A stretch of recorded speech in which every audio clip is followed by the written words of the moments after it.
god, you think you're so cool because you're good at sports. I can bowl. My boyfriend's good at boxing occasionally when it's an inanimate object he's fighting. Or a bear. Or a bear.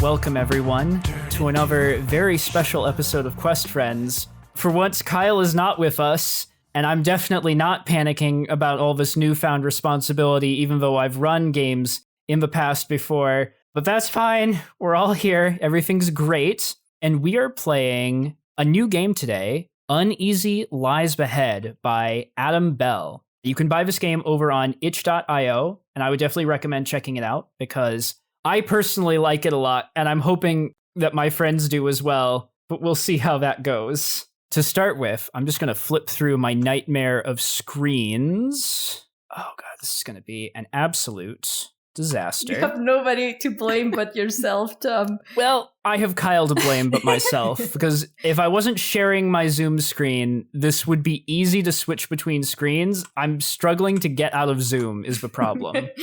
You're forever trapped in the Zoom zone. But to go over this game, cutting away back to what people will actually hear, this game is kind of a fusion between role-playing games and board games. I've also seen some comments that said it's kind of like LARPing, but I have no experience with that practically because we didn't get to do it that one year because it was fucking closed. Oh, yeah. So I can't speak to that. However, this is a game about courtly intrigue. We will all be playing members of political courts with playbooks that represent sweeping roles like monarch, the general, the head of the faith, those sorts of things. This is setting agnostic. The rulebook itself actually comes with 6 different scenarios that all show off very different situations with actual kingdoms, pirate ships, science fiction, fantasy, all sorts of things. We are actually using scenario number 3. A mysterious missing gym teacher, which means we are going to be doing this in a high school setting.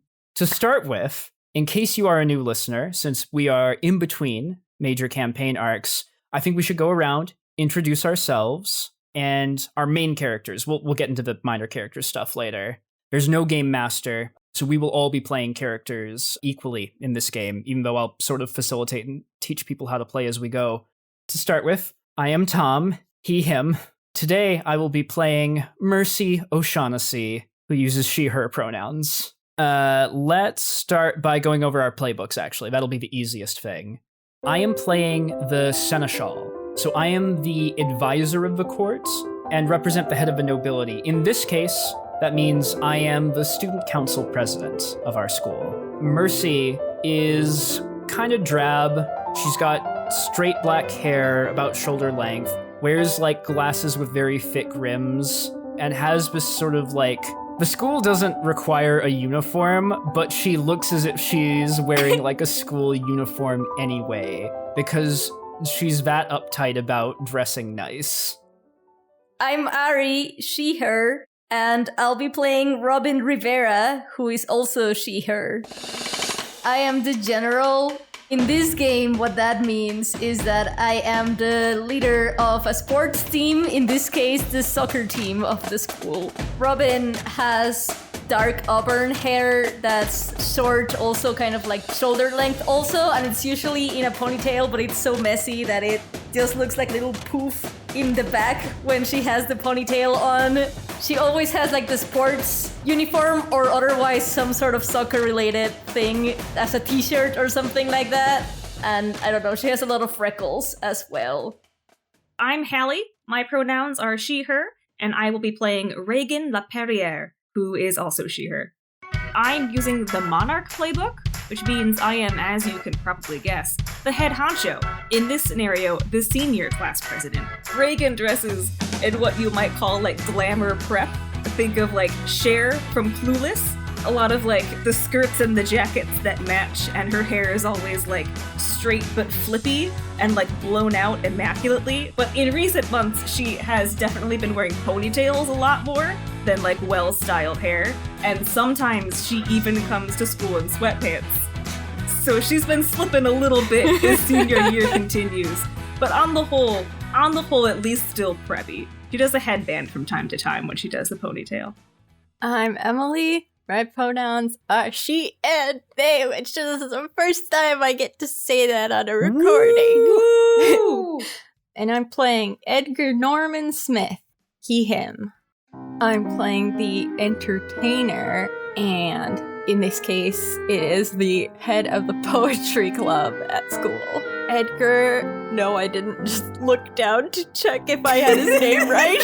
Your own character. This is fine. It's a joke on Edgar. It's fine. Edgar, wish it was Ellen. Poe.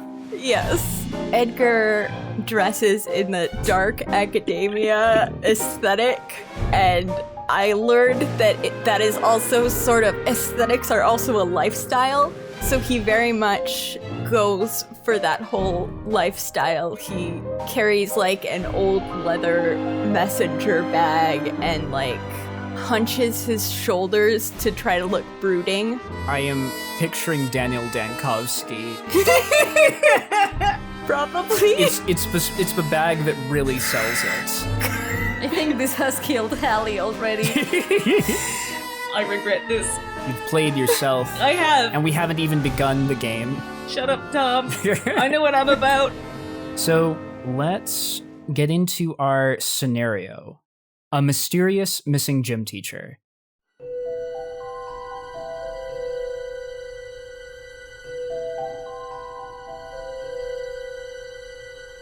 Chaos erupts throughout the halls of Tempest High School.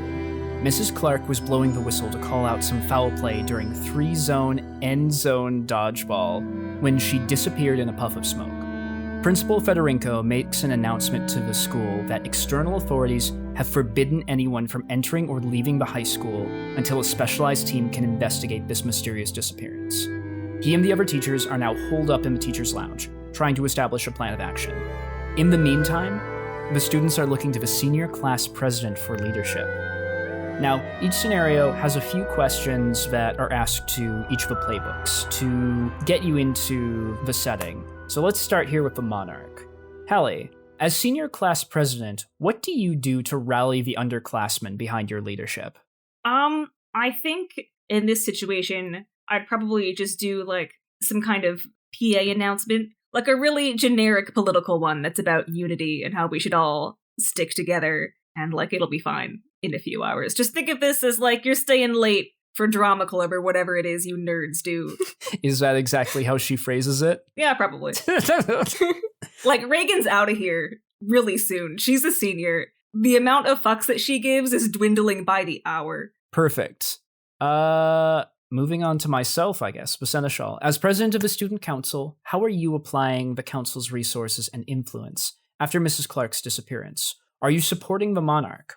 So the very first thing Mercy is getting down to is that she's doing a roll call of every student in the school. She wants to do a head check to make sure that nobody else has disappeared. And also just be seen, like, making sure that people know student council's looking out for them. That, like, anyone who needs anything, come speak to a member of the student council and we'll get it for you. Like, any dietary restrictions, if there's any medicine you need, yeah, come see us. We've got it for you. Okay. President, someone's trying too hard. Moving on to Ari.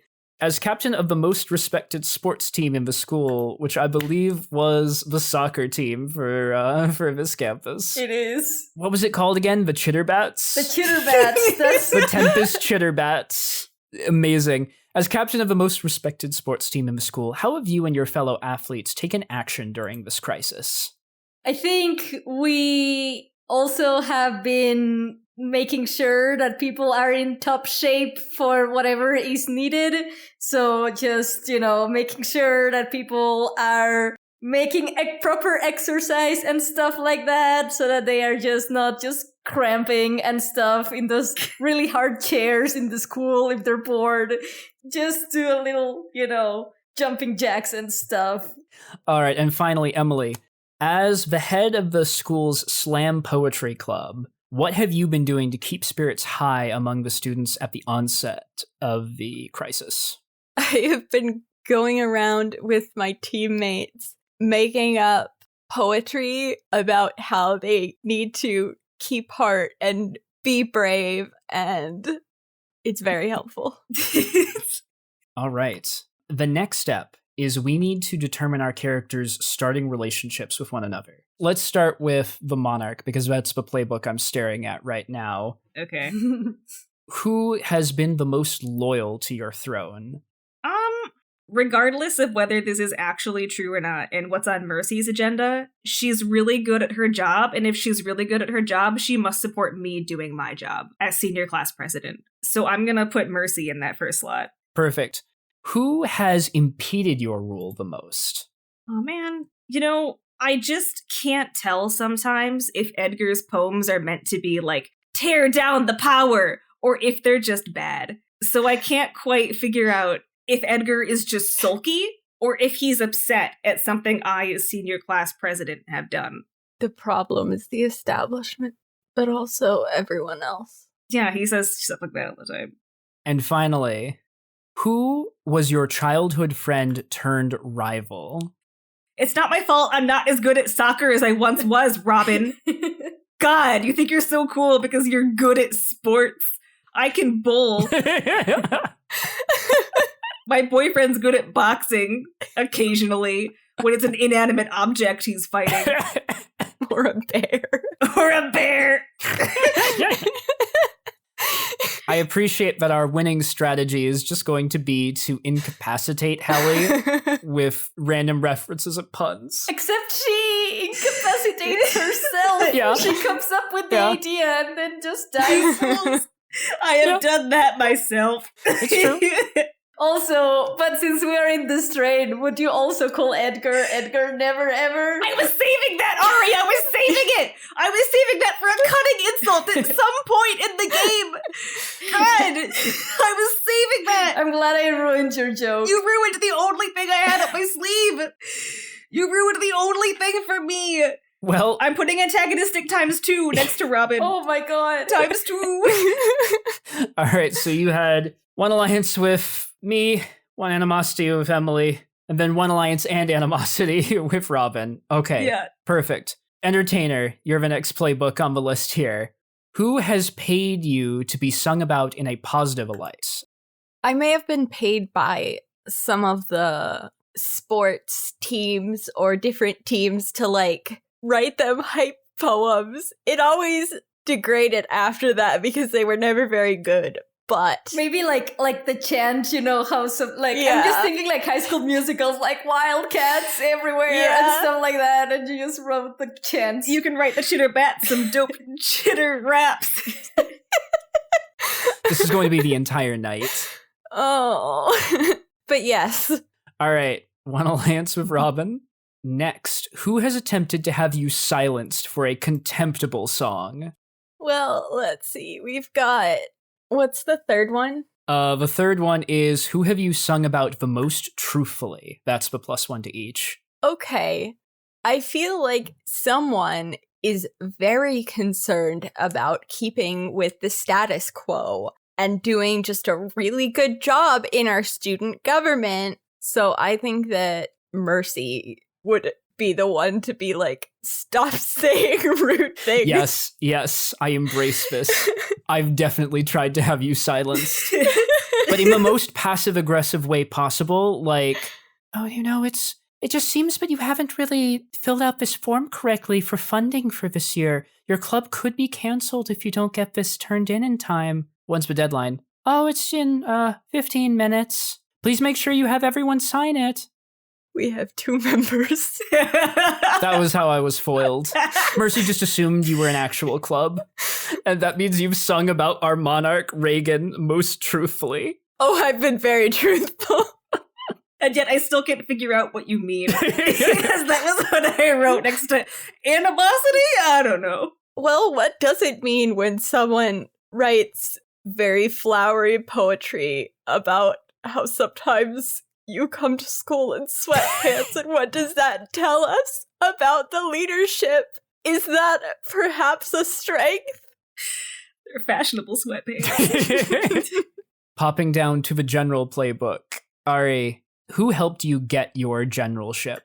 I'm torn because I've been thinking either of giving it to Hallie's character or to yours, but I think I'm going to give it to Hallie's because Robin would be like, I started playing soccer with Reagan when we were little, and she really gave me the passion of playing soccer. And really, I know she stopped playing it, but it's just because she's kind of on a phase, but she's gonna come back to it. But I couldn't be where I'm at if it wasn't because of her and her, childhood experiences with soccer. So anyways, it's her. It's Reagan. You're so nice. Fuck you. Yeah, she's very chipper and like, go team. And God. All right, so you can mark one alliance with Reagan. While you're getting that noted, who have you tried to arrest in the past? Which we can interpret that loosely because you're not literally a captain of the guard. You're under arrest. Well, I have an idea. Rather than try to arrest, what happens is that I feel like Edgar sometimes just walks across the soccer field in the middle of a game, just trying to write a poem or just thinking about their next art piece or whatever.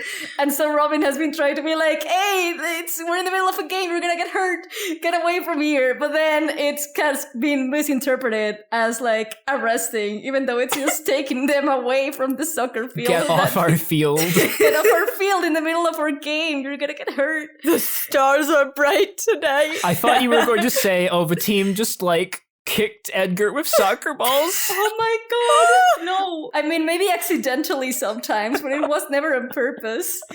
Edgar channels his pain into his poetry. It was definitely on purpose now. All right, so you can mark one animosity with Edgar then. Okay, and then finally, who will back you up in a fight and then start one with you the next day? See, I was torn because at first I was like, Hallie's fits there with a childhood friend turned rival. But I also think with Mercy, because by how you have described her, she sounds like that very passive-aggressive council member, which is like, oh yeah, I can help you with this thing. And sometimes she does, but sometimes she's just passive-aggressively not helping at all and actually blocking things from happening. And so it's this really weird relationship with her. This feels extremely accurate, so you can take one of both with me. Perfect. And that brings me down to myself. Who do I reserve my best advice for? Ooh, that's a good question. Not me, since you tell me right before things are due. I mean, the advice was just do it better next time. That's pretty good advice. How dare you? This is why I have one animosity with you and one alliance. Thinking about all three of them here, I'm going to give this one to our monarch, Reagan. I'm going to take one alliance with her. Really? But I have indeed given my best advice to our monarch. As anyone should. I should be supporting the senior class president to the best of my ability. Gotta learn how to do her job when you take it. It's really hard, okay? Who is jealous of your appointment to the courts? I'm going to say it's Edgar. Not because Edgar necessarily wanted to be on student council, but because Edgar really wanted the time slot that I use for student council business as an opportunity to share poetry with the whole school. And the attention student council gets takes away attention from other things like the fine arts. Yeah, it's true. It's really rude. And finally, who most often agrees on which issues are important, but not on the solution? I'm giving this one to Robin. Yeah, that's accurate. And that was what decided all the others for me, was I feel like Robin and Mercy would both be like, this is a huge problem, but have wildly different reactions to how that needs to be fixed. I feel like that also ties in on the fight with you, but also fight against you. Yes, I like it a lot. All right. So we have set up our initial relationships. Let me pop back over to our game setup because we are just about done. Beyond that, that's right. we get to introduce our minor characters. So in order to expand the cast, each of us came up with a minor character who is someone important to the main characters we play as. And then a different player plays that minor character so that we're not talking to ourselves if we're ever conferring with them. So now we get to go around and introduce those minor characters briefly. I'm going to start. Mercy's main lackey is Roger Dodger. He's a short sophomore who is part of a new school newspaper. And just because fuck yeah, why not go all the way? He wears a newsboy cap. He thinks it looks really cool. He's got this like hipster twee vibe going on. And he's just, always running around places trying to snoop things out. And Emily, were you playing Roger Dodger? I suddenly forget. Yeah. Okay. Yeah. Yeah, so Emily will be playing Roger Dodger. Who wants to go next? I can go next. My character is Bruce Shane. He is a junior that has been playing as the mascot of the soccer team, the Cheater Bats, so he is almost always in the bat costume because he also likes wearing it and he feels that that's his top area of expertise. So that's what... Oh, sorry, pronouns are he, them. Yes, and Rogers are he, him. And I will be playing Bruce Shane, this terrible bat mascot. My minor character is my hot jock boyfriend, Freddie Knickerbockers. And when I say jock, I mean more like well-groomed nerd, because he's also in the AV club. He just also boxes. He's a well-rounded man who would support me through any and all mistakes I may make, / spontaneous journeys halfway across the world, a la Ned Nickerson / Freddie Jones. And then Ari. Oh yeah, I will be playing Freddie Knickerbockers. He, him pronouns, right? He, him, yes. Freddie is he, him. And then my lackey is Andy Morgan Shelley, who is the only other person in the poetry club. And so is the treasurer, but also all the other executive board members as well. And because Hallie is playing Andy is now a cowboy, ? Okay, because Andy's name is Andy Morgan Shelley, Andy is now a cowboy. There were two factors going into Andy is now a cowboy. And the Andy is he, them, or no, they, them. They, them. They, them, yes, okay. Alrighty. So those are our minor characters to beef out our cast. Now we get to the best part. This is my favorite mechanic of the entire thing. Each of us is going to write a secret goal for another player, and that will be like their main goal that they're trying to achieve over the course of the game. It says pass it to the person on your left. I'm using how Zoom has displayed it on my end. So I'll write a goal for Ari. Ari will write a goal for Hallie. Hallie will write a goal for Emily. Emily will write a goal for me. And now we go in the opposite direction and we pass a rumor about the secret goal that we just wrote for someone. It does not have to be true. So it's a rumor about the goal of the other student? Yeah. So the goal that you just wrote for Hallie, you would think of a rumor about it and give that to me. Okay. God, this is hard. So this is very specific. Yeah. It is very specific, but it's also my favorite fucking thing about this game is that we're just passing these secret notes about what the fuck is everyone trying to do. Yeah, and because the rumor will hopefully give almost no context to what the thing actually is. I just saw that Emily had tacked "what a jerk" onto the end of my secret goal.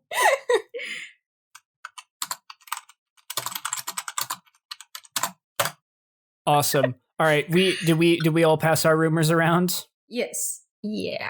All right. So now the game is let me start over again. Words just completely left my brain.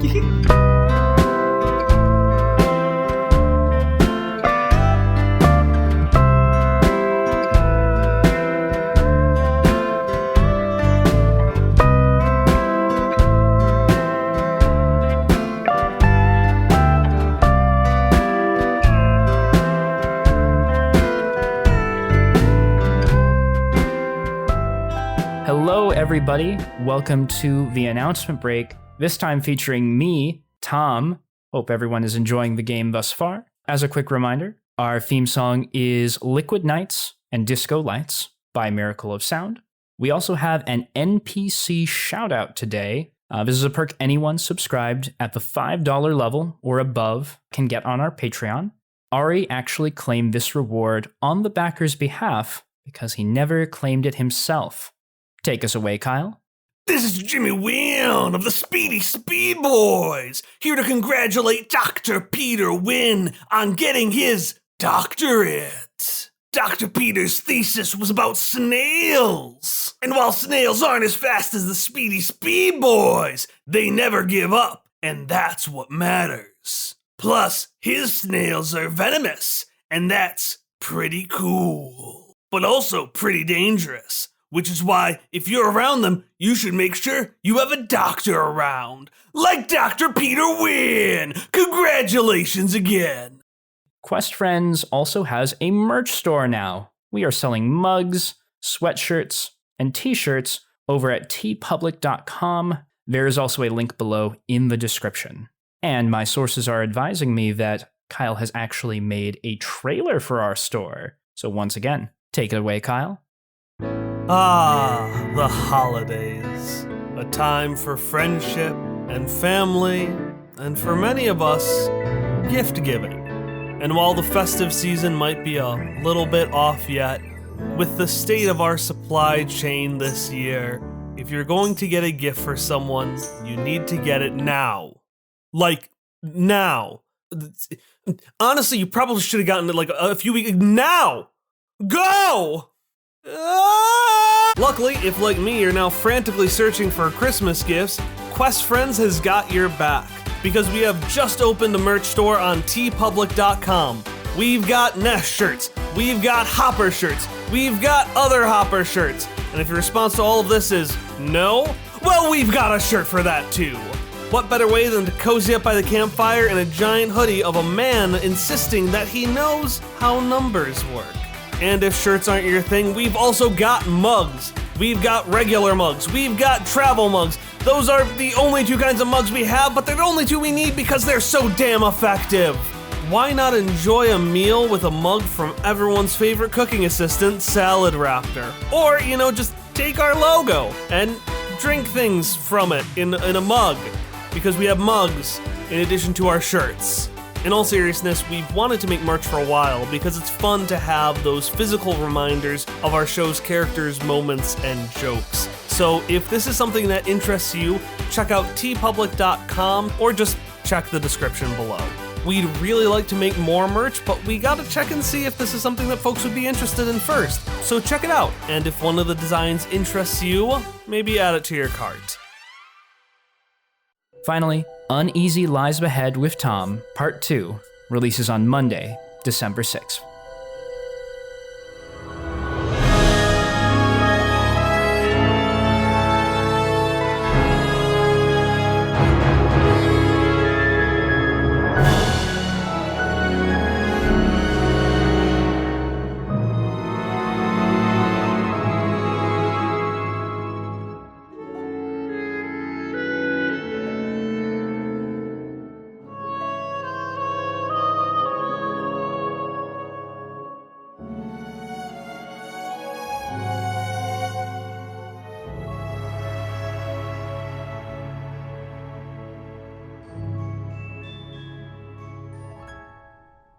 Each of us has a color of tokens. There are 5 set out here, and we use these tokens both to take turns and to do actions. I want to take purple because I like that color. God damn it. Okay, Do you all fine. want purple, you fuckers? I'll give you purple if you want. No! I've openly shown which one is my favorite color in last season's podcast, whatever. Well, it's my favorite color too. I didn't know that. Is it all of our favorite colors? No, I just liked the purple tokens the best.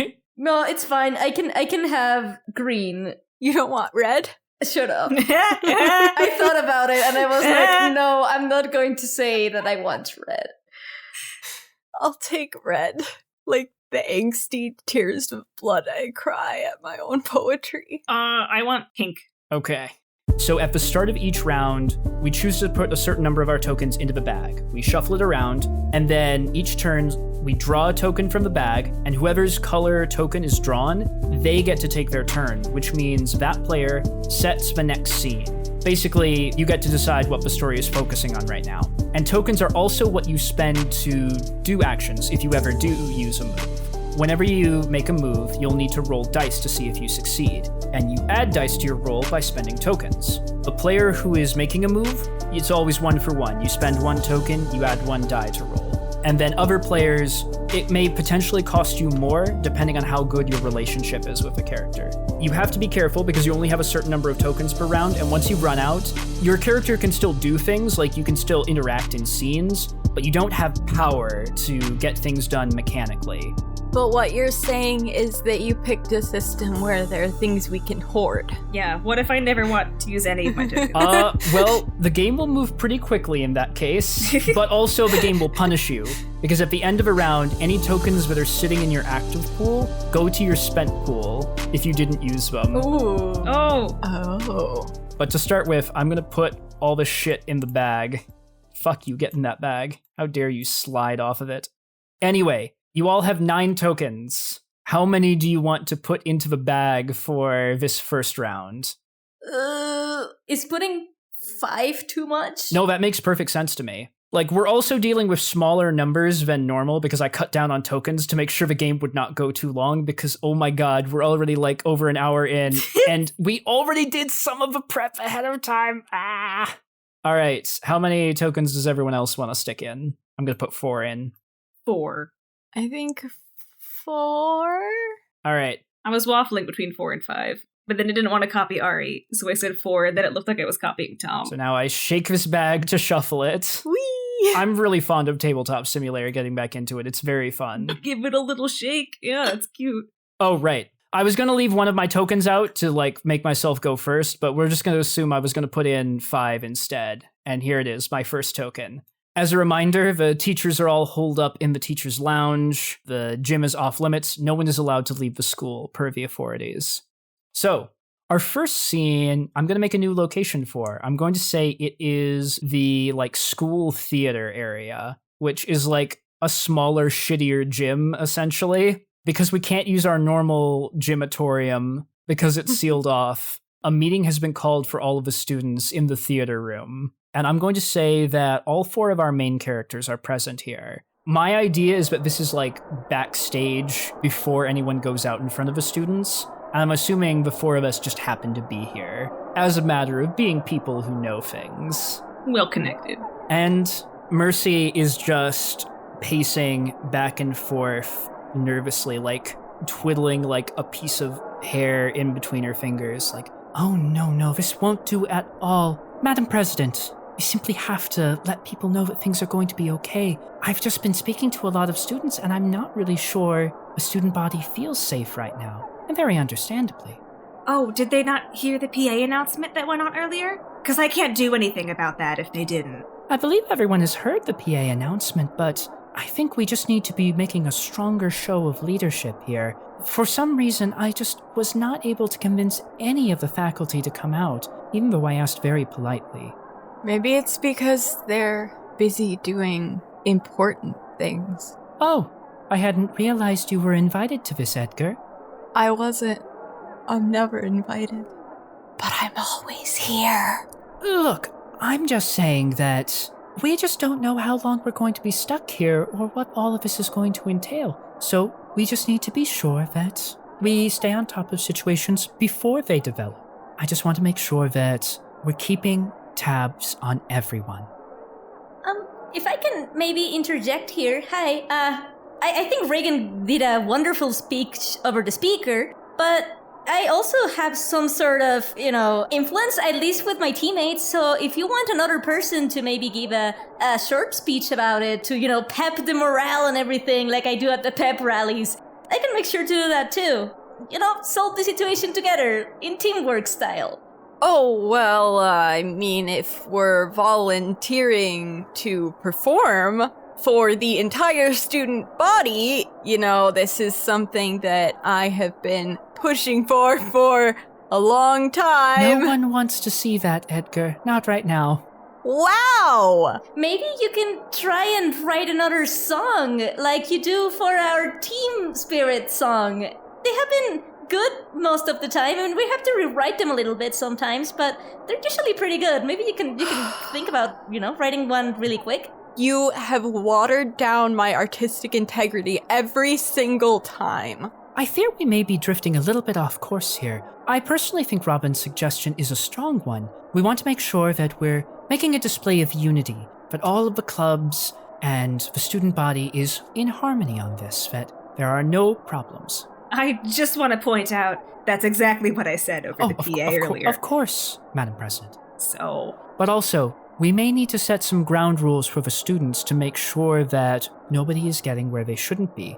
So I think that maybe if we all just go out there and propose some, informal rules that everyone will have to follow for the duration of this crisis, such as students will need express authority from one of the top-ranking clubs in order to access certain areas of the school. I think that could be a really great solution to, stopping problems before they happen. Wouldn't that get in the way of teamwork, though? If we already get some students in charge of blocking access to other students? I feel like we should work together, not against each other. Of course, working together to make sure that nobody sneaks in where they shouldn't be.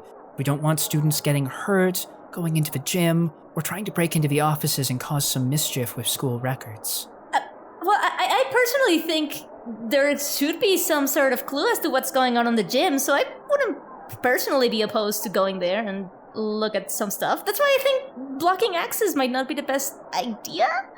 Well, look, what areas were you thinking of blocking off? Because I agree we can't just have people running all over, not with this situation as it is. I mean, we don't know what happened to the gym teacher, so we don't know what's going to happen to anybody else who's running around. But where were you thinking, Mercy?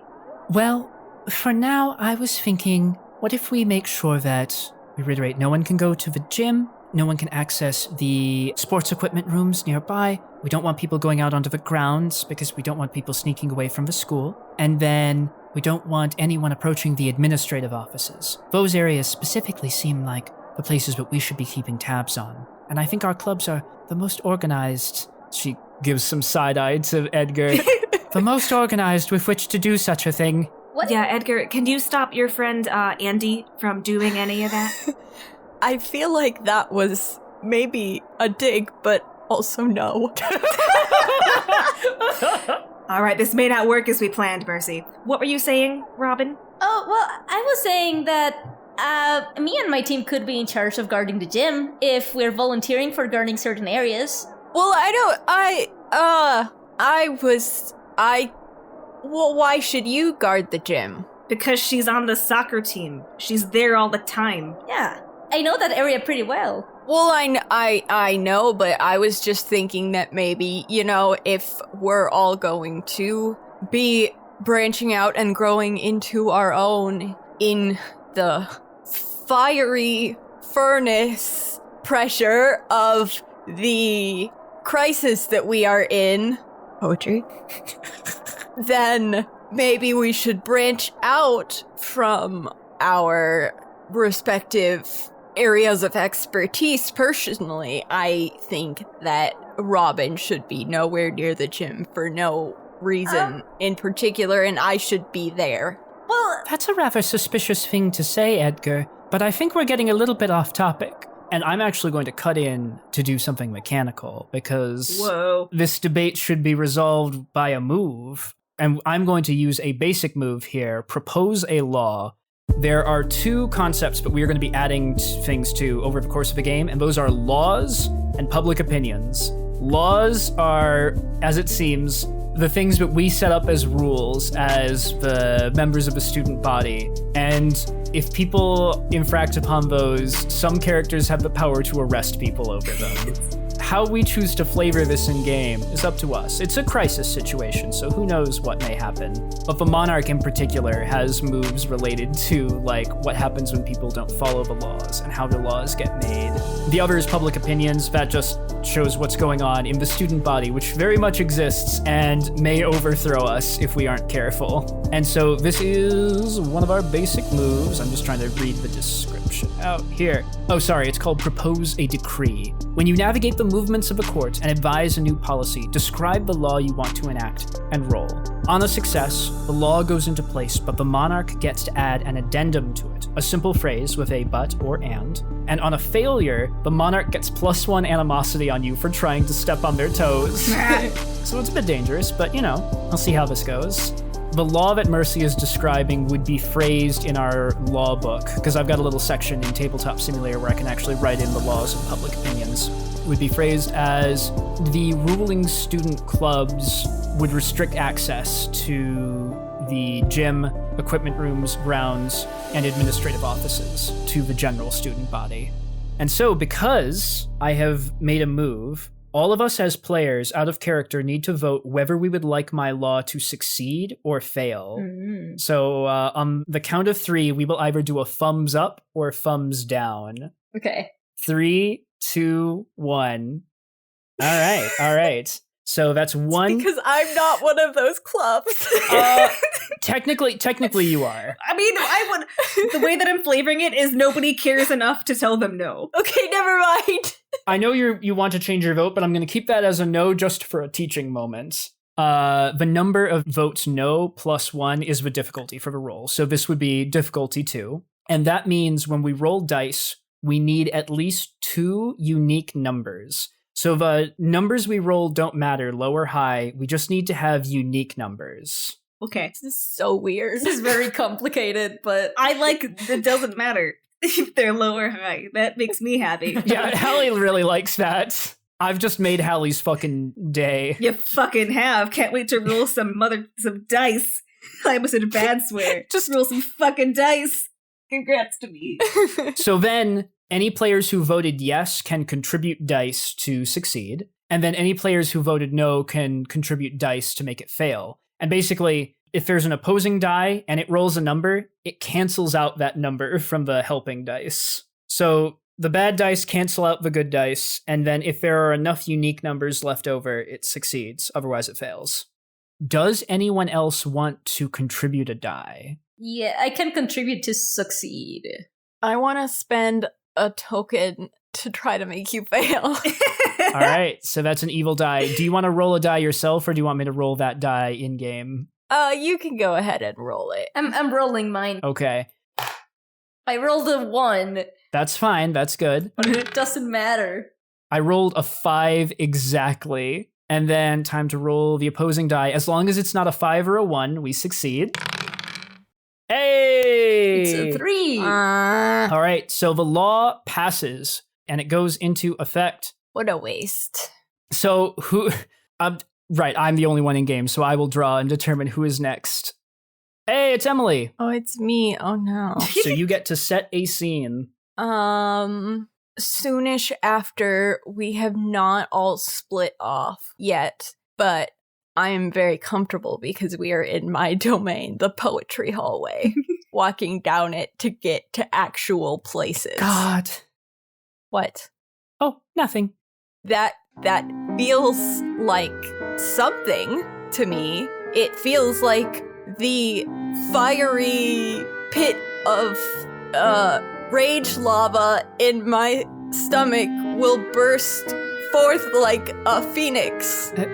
Rage lava? I want to know why you said God. Is it about my hallway? Like most hallways in the school, I don't have a particular opinion about it. You know this is the poetry hallway. You know this is where we go to perform. And you said that in a very specific location. I do know all of those things, although I can't say that I've spent a great deal of time here. I'm very busy with student council work. I don't have a lot of time between classes. Even after school, I'm often here quite late working on things. Sure you are. Like, we don't all have our own lives and Oh, of course. loves. Naturally. We're all busy, Mercy. I'm busy with important things too, you know. Why are you saying like that? Oh, I'm agreeing with you. Isn't somebody gonna defend me? Oh, well, I'll defend you, Edgar, Andy says, striding up the hallway. Andy, Morgan, Shelley, thank you for joining me, fellow poet. I kind of like this hallway. You know, I've gotten fond of it. See? Look, I apologize. I wasn't meaning to take up any more of your time. We all have quite a bit we should try to get done, you know, while we wait for the authorities to get here. Yeah, so I'll head off to the gym. Come on, Andy. Oh, why are we... We'll go to the gym Why are we going there? Yeah. to branch out Well, in a crisis. Well, I have an idea. Why don't you branch out to a different hallway and you take care of that? I think that would be a better way for you to branch out. Or maybe you could do the hallway. well, Because that would be branching out for you, and the gym would be branching out for me, right, Andy? Oh, well, your logic is sound, but My logic is sound. Thank you, Andy. like this hallway. I admit, I'm a little curious about everyone's preoccupation with the gym. I understand it's very scary and exciting, what may or may not have happened in there, but we were told to stay out of there for a reason. Why are you all so keen to guard it? well, for me, it's just that, that's my turf, and I think that people would listen more to me if I tell them to stay out of it, since I basically live there. So I think that it's just better if me and my soccer team just, guard it and tell people to stay out of it. People would listen to me more, I think. Maybe they would push past Edgar. No offense, it's... I didn't mean anything by it. It's just, they might just... I must admit that's a rather compelling argument. Reagan, who has been there but staring out like a window in the hallway, suddenly turns around and snaps. Which I have never been able to do, but did just now, if it shows up on the Good recording. job! Thank you, I'm really happy about that. I just picture Freddy showing up and she's snapping like, thank you, Cole. Oh, not now, I didn't mean you, babe. You can go. Oh, okay. Let me know if you need anything, though. I will, I'll get you in a minute, okay? Okay, love you. Love you too. All right, Robin, yeah, I do think that it's best if you take the gym. Edgar, could you walk and talk with me for like a couple minutes? And then while we do that, Tom, I want to know, because this might not happen if this isn't possible, but I wanted to do Ask the People, because I was going to bribe Edgar to tell me his own secret, but I just realized that doesn't really work. Because, like, what the fuck? Maybe it might. Okay, so actually, what Reagan's going to propose with Ask the People is, listen, Edgar, I can make it so you're in charge of the gym if you want. You just have to tell me why you want it. Wait. Here's the thing. I'm pretty sure only the person whose turn it is can do a move exactly. Oh, I'm sorry. We did decide that. Oh. So I think only Emily could do a move in this specific scene. Balls. Okay, we did discuss that, and I just forgot. But also, you don't have to use a move to just... You don't have to use a move. You can just flat out ask Edgar, I will let you do that if you tell me. You can just talk to people. You can just wheel and deal. Well, he wasn't answering Mercy, so I was like, maybe I have to, like, force it out of a PC. No, I just don't like Mercy. I mean, yeah, but, like... If Edgar refuses to tell you, then you might need to use a move to try and compel that information, either to, like, investigate or, like, interrogate. But beyond that, you can try to talk to people freely and learn what you want. Okay. Then in that case, I do everything the exact same, except that Hallie doesn't say, ask the people.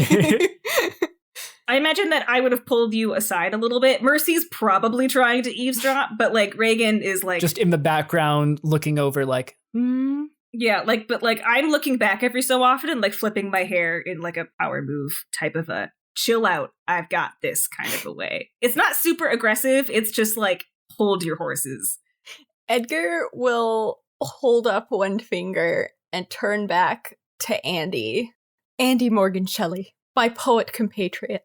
Will you please make Mercy stop eavesdropping? I would never. Now, since I have better things to do than talk shop with you, Edgar, I'm going to be going to do work now, and Mercy will exit stage right. Robin will exit stage left to go to the gym. I solved your problem. Good job, Andy Morgan Shelley. I do my best. And Edgar will turn back to Reagan. Well, I was thinking about having you, like, promise me something in return for this information on top of it, because I think that you're very interested in this information, but honestly, I just kind of want to talk to somebody about it. So I was under my tree contemplating the meaning of life and how that relates to my poetry when I overheard some gossip. Hit me. Just don't tell anyone you heard it from me. Won't be hard. Wow. I overheard that our mutual acquaintance, my one-time sponsor, may have dealt dodgily in the last soccer match. Apparently, there's evidence in the gym, and I think the reason that she's going back there is to cover it up. When did the soccer club sponsor the poetry club? Are you really focusing on that part? It was not official, so they can't. It's just that she never liked poetry, so I don't know why I don't know why I don't know what that's about. Oh, so you're not gonna slam us for, like, the treasury thing and accepting outside dealings? I'm gonna level with you. I don't know what drafting dodgily meant. So you're gonna have to be a little bit clearer. Not everything's a poem. So that Dodgy Roger guy. Oh yeah, Roger Dodger. Yeah, that. Yeah. He said to someone else whose name I didn't bother to learn, or maybe they said to him, one of the two, basically, the soccer team cheated. A slow smile spreads across Reagan's face. Now, I don't know if it's true, but I want to find out. And I also honestly kind of want to hang around the gym and, like, see what that does for my artistic aura, because, like, some really heavy things have happened in there, and I think that maybe this will inspire a new work. Reagan starts tapping her foot while she considers her next move. And she will say, "Give me 5 minutes." And then she'll exit stage left. You didn't hear it from me!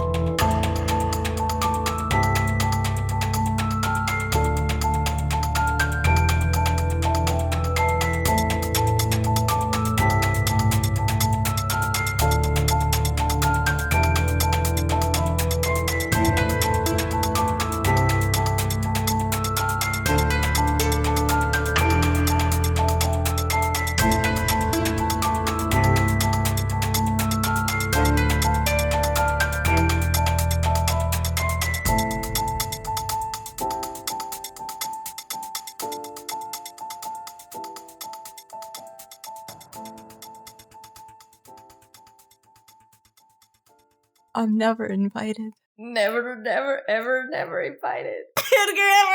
Never ever invited. Have you ever never been invited? I pulled Tally's joke.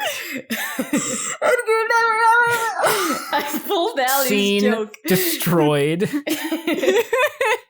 Maybe like in the post credits of this episode, just put every single time Hallie has died. God. Don't make that. No, don't do that. It would be too long for anybody to watch. Yeah, I don't think Kyle would edit it in that way, but he might take a few good ones. No, I forbid it. Well, a fun fact that I don't know if you know is that my parents don't listen to the show, but they watch the videos that Kyle posts. So their whole and so experience. they'll tell me about watching Hallie die and how, like, they will just sit and watch the videos and lose it. And they don't know any of the context, but they find them so funny. It's I'm just... glad that's my legacy. For these people I don't know at all. They're very fond of you, Hallie. Great. Great. Someone wants to watch your broadcast. Yeah, I can see. I don't think I'm broadcasting on Steam, but let's make sure I'm not. Am I broadcasting on Steam? Welcome to stream broadcasting. Okay, but I don't want to. At least this will make it easier to edit because we're having a lot of like silent things and technology issues. Please no. All right, well, Will that make it easier to edit? Doesn't it? Like, there's a lot of spaces that you just I mean, can't- I enjoy gaps. I don't know if Kyle will enjoy it. Disaster child that I am. All right. No, Kyle loves them, I'm pretty sure. No, I like pink. I had the choice between pink and blue. Oh, yeah. That's a nice magenta color, Hallie. Well, magenta's more of a purple. Are we But yes, it is a lovely shade of pink. are we doing this? I hope Kyle makes a video out of like Hallie's eyes widening when she realized that she can't roll too poorly for this system. My parents will love that video. Great. Even with all my best plans, we're still like, it's 9 o'clock almost, and we are a single turn into the game. I'm not surprised. I am also not surprised. Yeah, I fully expected this to like. I don't know what we'll do. Kyle will kill me. Well, that's his problem. Anyway, fuck this game. I love it.